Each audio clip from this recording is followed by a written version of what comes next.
This channel does not promote any violent, harmful, or illegal activities. All content provided by this channel is meant for an educational purpose only. প্রসূতি মৃত্যুর দায় junior ডাক্তারদের সাসপেনশনের প্রতিবাদ সকাল ৮টা থেকে পূর্ণ কর্মবিরতিতে মেদিনীপুর মেডিকেলের জুনিয়র ডাক্তাররা। প্রসূতির মৃত্যুতে গাফিলতির অভিযোগে আমরা গতকালই দেখলাম মেদিনীপুর মেডিকেলের ১২ চিকিৎসককে সাসপেন্ড করার কথা ঘোষণা করলেন মুখ্যমন্ত্রী। UEM Jaipur is a perfect target for prospective students aspiring for good jobs, good education with future-ready skills. এদের মধ্যে ৬ জন জুনিয়র ডাক্তার রয়েছেন। সাসপেনশনের প্রতিবাদে মেদিনীপুর মেডিকেলে পূর্ণ কর্মবিরতির ডাক দেওয়া হয়েছে। এই মুহূর্তে সরাসরি আমাদের রিপোর্টার রয়েছেন মেদিনীপুর মেডিকেল থেকে দেবব্রত। দেবব্রত, ৮টা তো বেজে গেছে, এখন তো ঘড়িতে সকাল ৯টা বাজে। কর্মবিরতি কি তাদের শুরু হয়ে গেছে? এবং জুনিয়র ডাক্তাররা যদি কর্মবিরতিতে যান তাহলে তো একটা পরিষেবার ক্ষেত্রে বড় প্রভাব পড়তে পারে। দেখো, একদমই প্রথমে বলে রাখি, ঘড়ির কাঁটায় ৯টা বাজলেও কিন্তু এখনও জুনিয়র ডাক্তাররা কর্মবিরতিতে রাস্তায় নামেনি। কেননা তাদের যে ঘোষণা ছিল গতকাল থেকে যে সকাল ৮টা থেকেই তারা কর্মবিরতি শুরু করবে, কিন্তু সেই কর্মবিরতির এখনও কিন্তু শুরু দেখতে আমরা কিছু পাচ্ছি না। তারা এমার্জেন্সিতে কিন্তু পরিষেবা চালু রেখেছে এখনও। এবং মানে এই যদি পরিষেবা তাদের ঘোষণা মতো যদি এমার্জেন্সিতে কি জুনিয়র ডাক্তাররা রয়েছে চলে যায় জুনিয়র ডাক্তাররা, তাহলে কিন্তু এই এমার্জেন্সিতে জুনিয়র ডাক্তাররা রয়েছেন, তারা কিন্তু চিকিৎসা করছেন। এখন বিষয় হচ্ছে যেটা যে এই যে পূর্ণ কর্মবিরতির ডাক দিয়েছে এই জুনিয়র ডাক্তাররা, সেই পূর্ণ কর্মবিরতি থাকবে না এখান থেকে কিছুটা হলেও ছাড় মিলবে বিভিন্ন পরিষেবাতে, সেটা কিন্তু এখন দেখার বিষয়। কেননা 10টা সাড়ে 10টার পরে যারা জুনিয়র ডাক্তার আন্দোলনে নামছেন তাদের কিন্তু আরেকটা প্রেস ব্রিফ দেওয়ার কথা রয়েছে। সেখানে তারা সম্পূর্ণভাবে ঘোষণা করবেন তাদের কর্মবিরতি ঠিক কোন পথে আগাচ্ছে, সম্পূর্ণ কর্মবিরতি যাচ্ছে না কিছু হলেও কিছু এমার্জেন্সি পরিষেবা বা বিভিন্ন যে পরিষেবাগুলি রয়েছে সেই পরিষেবাগুলো থেকে ছাড় দেওয়া হবে, সেই কথাটা কিন্তু তারা সম্পূর্ণভাবে অফিশিয়ালি ঘোষণা করবে। আচ্ছা দেবব্রত, এই যে পূর্ণ কর্মবিরতির কথা বলা হচ্ছে, তুমি যেটা বললে যে এখনো তাদের কর্মবিরতি শুরু হয়নি, তারা এমার্জেন্সিতে এখনো কাজ করছে, কিন্তু যখন তাদের এই কর্মবিরতি শুরু হবে তারা কি এমার্জেন্সিতে মানে পরিষেবা দেবেন নাকি সেক্ষেত্রেও তারা নিজেদেরকে সেখান থেকে সরিয়ে রাখবেন? একদমই কালকে ঘোষণা করেছিলেন জুনিয়র ডাক্তাররা আন্দোলনের পরে বা মিটিং এর পরে যে তারা কিন্তু সম্পূর্ণ কর্মবিরতি এমার্জেন্সি পরিষেবা থেকেও নিজেদেরকে তুলে নেবেন। কিন্তু আজকে কিছুটা হলেও চিত্রটা কোথাও হলেও একটু পরিবর্তন হয়েছে, কারণ সেই পরিবর্তনটা তারা মানুষের স্বার্থেই তারা পরিবর্তন করতে চাইছেন।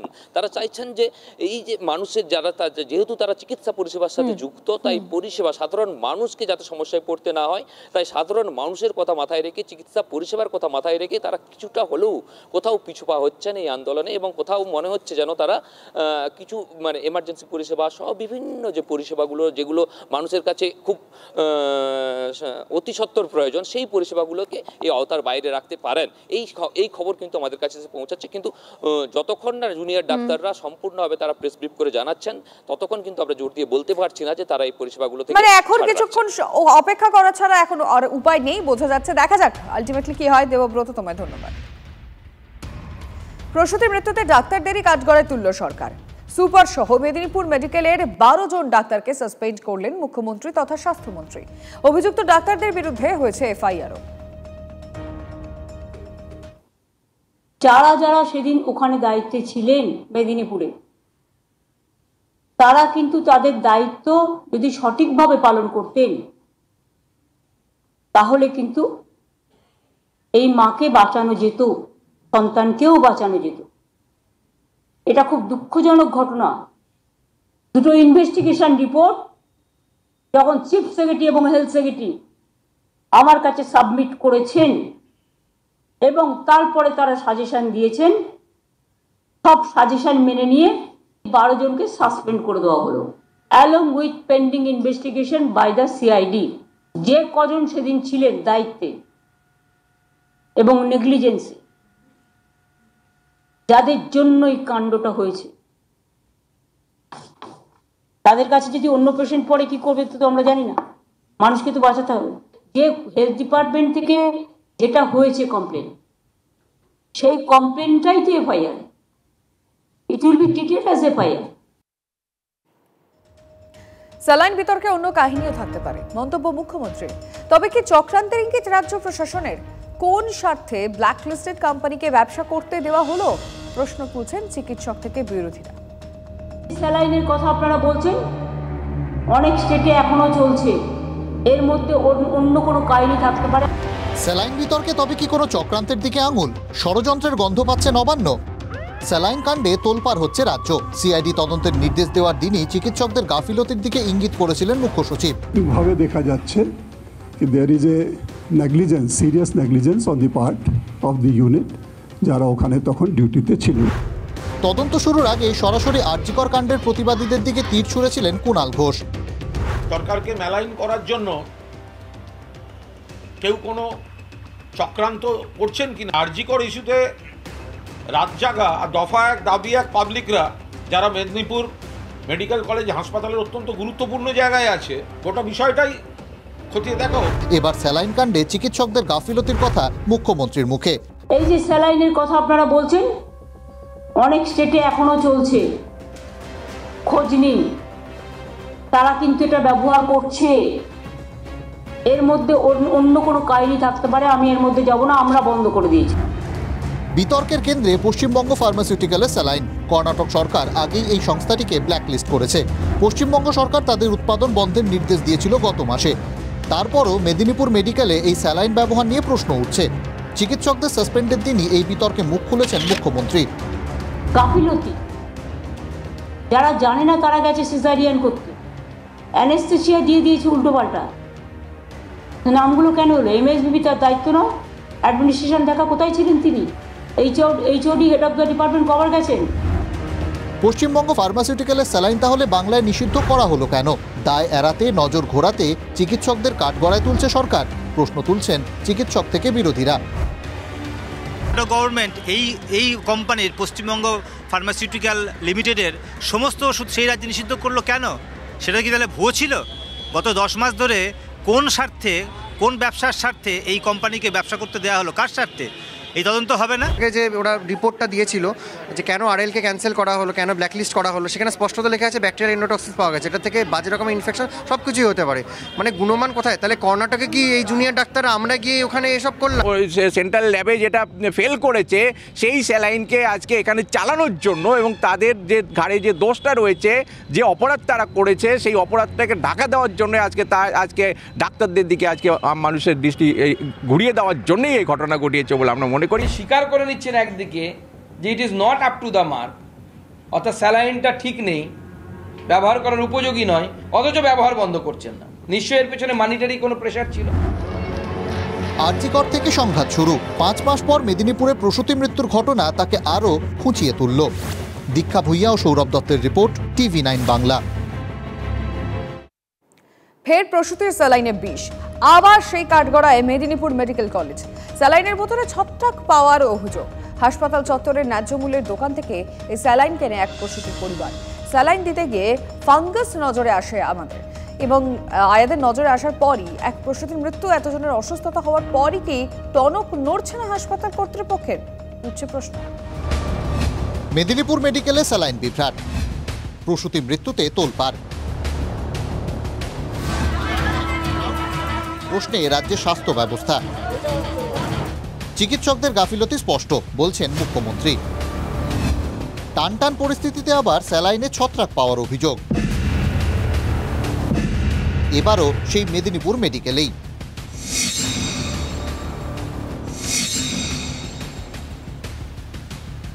মেদিনীপুর মেডিকেল কলেজের মাতৃমা বিভাগে ভর্তি আছেন সাহসপুরের বাসিন্দা প্রসূতি সুদীপা দলুই।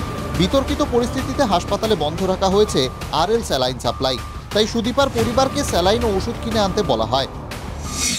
সেই মতো হাসপাতাল চত্বরেই ন্যায্য মূল্যের ওষুধের দোকান থেকে স্যালাইন কেনে পরিবার।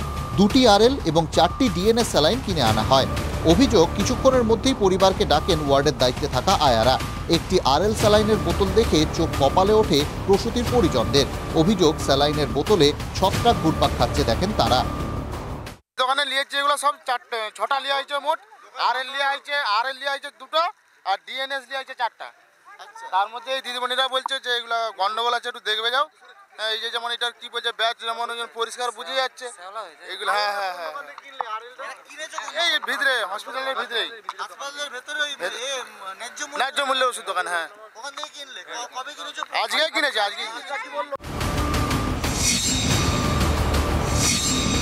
দোকানের ম্যানেজারের আজব সাফাই। আমরা আজ বিক্রি করিনি, কদিন বিক্রি করিনি। এটা কি অমনি দিয়েছেন? না তো শুনুন, আমরা বিক্রি কিছুদিন করিনি, যখন দেখলাম আসছে আমরা মাল ছিল বলে আমরা দিয়েছি। হ্যাঁ, কতদিন ধরে ছিল মালটা? এসছে অনেকদিন মাল এসছে, আমরা আজ কাস্টমারটা এসছে বলে আমরা দিয়েছি মালটা। একটা ঘটনা ঘটেছে আপনারা জানেন না? ঘটনা ঘটেছে বলে আমরা বন্ধ ছিল, এটা দেওয়া হয়নি। তারপরে এটা চিকচিকার ভিতরে পলিথিনের ভিতরে মোড়া ছিল, তো এটা আমরা অতটা লক্ষ্য করিনি। ঘটনা জানাজানি হতেই নতুন করে উত্তপ্ত হয়ে ওঠে মেদিনীপুর মেডিকেল কলেজ চত্বর। সুপারের ঘরের সামনে তুমুল বিক্ষোভ দেখায় বামেরা।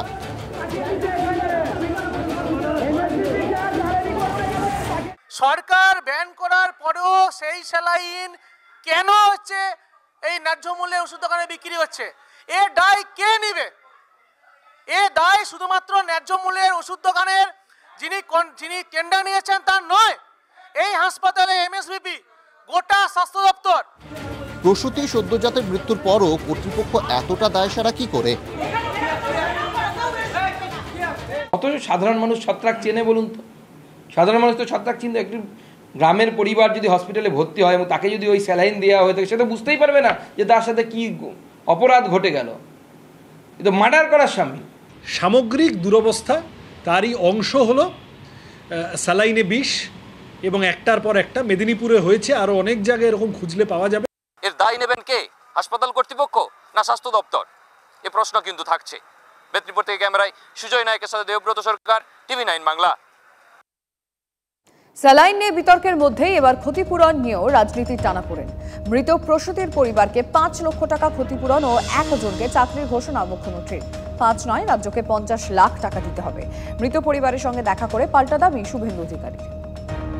মৃত পরিবারকে আমরা ৫ লাখ টাকা ও পরিবারকে দেওয়ার জন্য আমরা অনুরোধ করছি।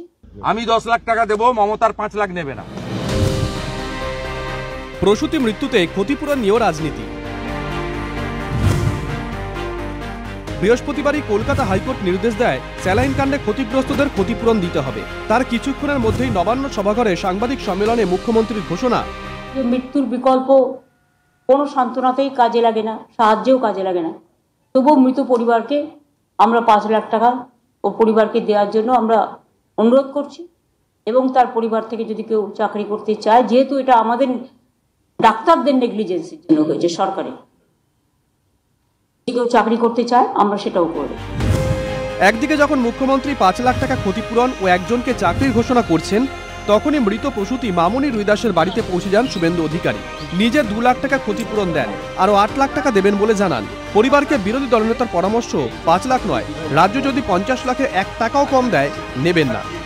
और 50 लाख रुपया उसको কম্পেনসেশন দেনা চাইয়ে with permanent 4th grade job. আমি তোমাকে বলছি, তুমি 50 লাখ টাকার 1 টাকা কম নেবে না। তোমাকে 2 লাখ টাকা আমি দিয়ে গেছি, আমি আরো 8 লাখ টাকা দেবো। আমি 10 লাখ টাকা দেবো, মমতার 5 লাখ নেবে না। শুভেন্দু অধিকারী চলে যাওয়ার পর মৃতা প্রসূতির স্বামীর বক্তব্য, আমি নেব না। 5 লাখ টাকায় কি আমার ছেলে দুটো মানুষ হবে? হবে না। কি চাইছেন আপনি? অ্যাকচুয়ালি কি চাইছেন? আমি অ্যাকচুয়ালি চাই যে ছেলেগুলোর ভবিষ্যৎ যেমন সারা জীবন দায়িত্ব নিতে পারে, সারা জীবন দায়িত্ব যেমন নিতে পারে। বোঝাই যাচ্ছে রাজ্যের দেওয়া 5 লাখে সন্তুষ্ট নয় পরিবার। বিরোধী দলনেতার কথার সঙ্গে একমত হয়ে কি রাজ্যের ক্ষতিপূরণ নেবেন না মামনির স্বামী? সেদিকে নজর থাকবে।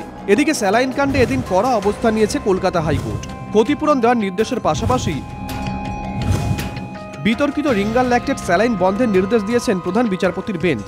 অভিযুক্ত সংস্থার বিরুদ্ধে কি ব্যবস্থা নিয়েছে রাজ্য সরকার? স্বাস্থ্য দপ্তরের রিপোর্ট তলব করেছে হাইকোর্ট। সংস্থার বিরুদ্ধে কি ব্যবস্থা কেন্দ্রের? রিপোর্ট চাইল আদালত। রাজ্য বেনিফিট অফ ডাউট দিচ্ছে কি করে? নোটিশ দিতে এত দেরি কেন? প্রশ্ন প্রধান বিচারপতি। মামলার পরবর্তী শুনানি 30 জানুয়ারি। দীক্ষা অসীম শ্রাবন্তীর রিপোর্ট, TV9 বাংলা। সেবাশ্রয়ের সাফল্য নিয়ে ইঙ্গিতবাহী মন্তব্য অভিষেক বন্দ্যোপাধ্যায়ের। শুধু মুখে কথা বলে সুশাসন হয় না, সেই কাজ করতে হয় যা জীবনকে বদলে দেয়। সমাজ মাধ্যমে তাৎপর্যপূর্ণ পোস্ট তৃণমূল সর্বভারতীয় সাধারণ সম্পাদকের। কথা কম কাজ বেশির বার্তা অভিষেক বন্দ্যোপাধ্যায়। বিরোধীরা কিভাবে দেখছে তার এই পোস্টকে, তার এই মন্তব্যকে? আমরা এই মুহূর্তে টেলিফোন লাইনে যোগাযোগ করেছি সুকান্ত মজুমদারের সঙ্গে। সুকান্ত বাবু, আপনাকে স্বাগত জানাচ্ছি TV9 বাংলায়। অভিষেক বন্দ্যোপাধ্যায়ের যে পোস্ট, যেখানে বলা হচ্ছে কথা কম কাজ বেশি, আপনি কিভাবে দেখেন? দেখুন, আমার তো মনে হয় উনি বার্তা নিজের দলের লোকেদেরকে দিচ্ছেন, বিশেষ করে ওনার দলের যে সমস্ত স্পোক্স পার্সন আছেন, যাদের মধ্যে একজন বিশেষভাবে উল্লেখযোগ্য, তিনি সারাদিন শুধু কথাই বলেন, কাজের কাজ তো কিছু করেন বলে মনে হয় না। আর তৃণমূল কংগ্রেসে এখন এমন মন কষাকষি চলছে, মন দেয়া নেয়া চলছে, কি কার কাছে আসবে, কি কার দূরে যাবে, অনুরাগের ছোঁয়া কে পাবে আর কে পাবে না, সেই নিয়ে সম্ভবত অভিষেক বাবু এই বার্তাই দিতে চেয়েছেন যে চোখে চোখে কথা বলো, মুখে কিছু বলো না। তো স্বাভাবিকভাবে এখন চোখে চোখেই কথা চলবে, মুখে কিছু না বলার নির্দেশ উনি দিয়েছেন ওনার লোকেদেরকে। আগামী দিনে দেখা যাক কি হয়, কোথায় পৌঁছচ্ছে এই লড়াই।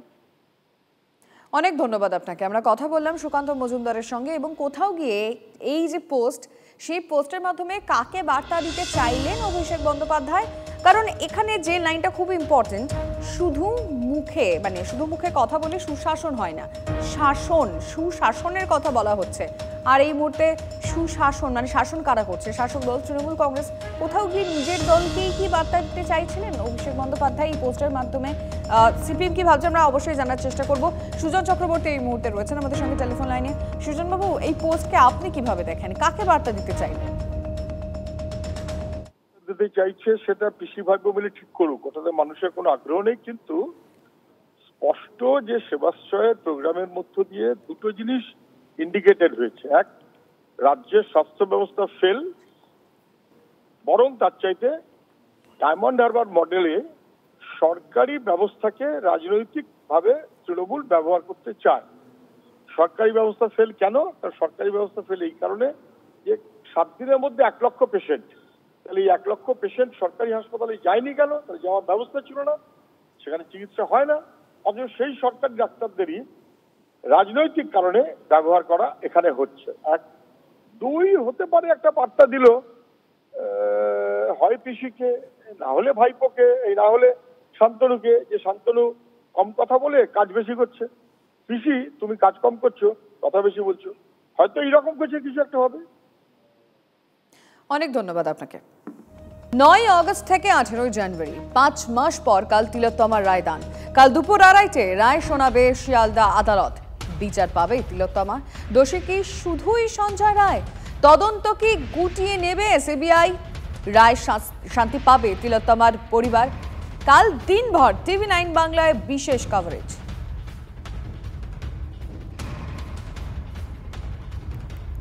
আগামীকাল অত্যন্ত গুরুত্বপূর্ণ একটা দিন, কারণ 9 আগস্ট থেকে 18 জানুয়ারি 5 মাস পেরিয়ে গেল। আগামীকাল তিলোত্তমার রায়দান হবে। কাল দুপুর 2:30 রায় শোনাবে শিয়ালদা আদালত।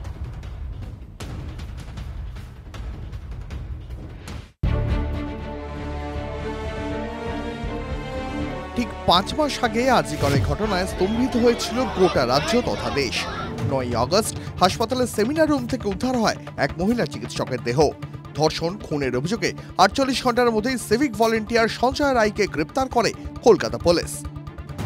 তীব্র সমালোচনার মুখে পড়ে 22 আগস্ট ইস্তফা দেন আজিকরের তৎকালীন অধ্যক্ষ সন্দীপ ঘোষ। ওই দিনই তিলোত্তমার বাড়িতে গিয়ে সন্দীপকে বদলি করার কথা ঘোষণা করেন মুখ্যমন্ত্রী। 13 আগস্ট সিবিআইকে ঘটনা তদন্তভার দেয় কলকাতা হাইকোর্ট। ঘটনার প্রতিবাদে 14 আগস্ট রাত দখলের ডাক দেন মহিলারা। ওই রাতেই আজিকর মেডিকেল কলেজে তাণ্ডব চালায় বহিরাগত দুষ্কৃতীরা। এরপর থেকেই আন্দোলনে কার্যত কেঁপে উঠেছিল শহরের রাজপথ থেকে জেলার অলিগলি। মিছিল থেকে মানববন্ধন, ধর্ণা বিক্ষোভ থেকে স্বাস্থ্য ভবন, লালবাজার অভিযান, কোনো কিছুই বাকি থাকেনি।